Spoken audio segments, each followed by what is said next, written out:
Hey guys, EB with another sort of late deck review, I guess. But today we're looking at two decks by Spud playing cards. And so, yeah, let's get started. Alright, so we're going to start with the Tale of Spuds deck first.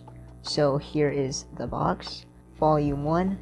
Honestly, it's so shiny that it's even hard for me to read. This side says that it's printed by Legends playing cards. And this side says Spud playing cards. It looks really cool, especially in person, of course.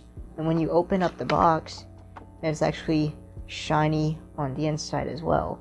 And even if you get the half brick box, that's shiny too. And actually, I'm pretty sure it wasn't even supposed to be this shiny, if I remember what Spud said correctly. It was only supposed to be like partially gold on certain parts. But yeah, this is how it turned out at least. And honestly, I think it looks really cool. So if you think the box is cool, you'll probably like the cards too.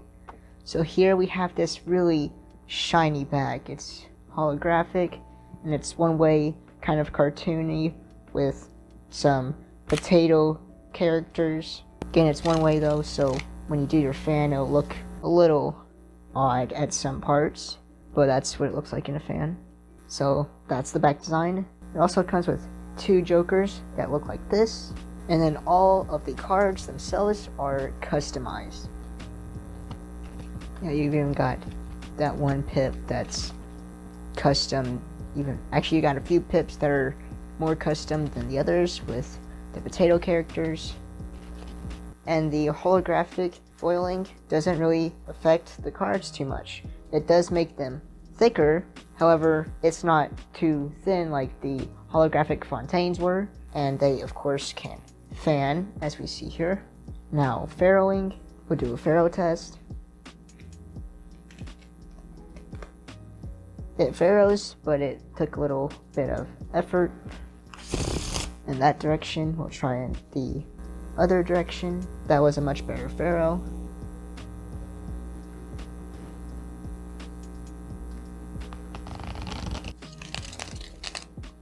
So yeah, overall, these cards handle well.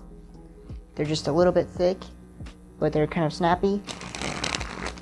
And if you want to see some more cardistry, be sure to check the link down below, and I'll link you to a video by Cardistry Tyler that he made with these cards.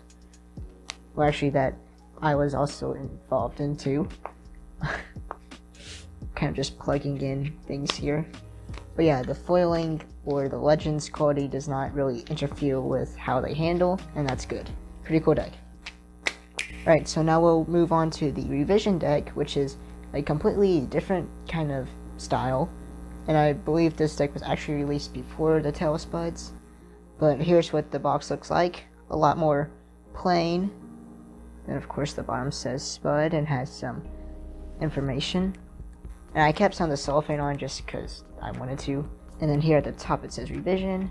And then inside, completely blank. Then here is the back design. This one is also one way, which makes for interesting fans. Now in terms of the color of the backs, they're not my personal favorite colors. If it was more yellow or gold and a navy blue, then I think that would look pretty cool. However, these colors aren't bad, and they are definitely not commonly used on decks, so I think that's a plus.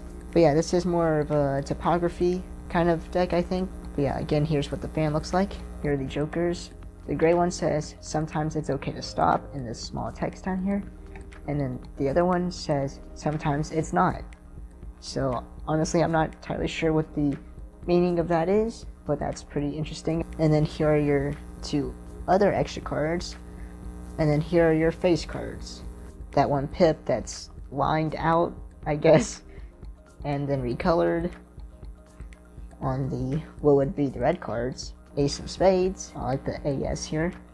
Quartz are also pretty standard, just 3 colors. In terms of handling, it's a pretty standard thickness, I think. Maybe slightly thinner, and it handles good, in my opinion. These cards were printed by the United States Playing Card Company, so they do pretty much feel like most USPCC decks, which is fine, because most of their decks are pretty good quality. So this one's not much different.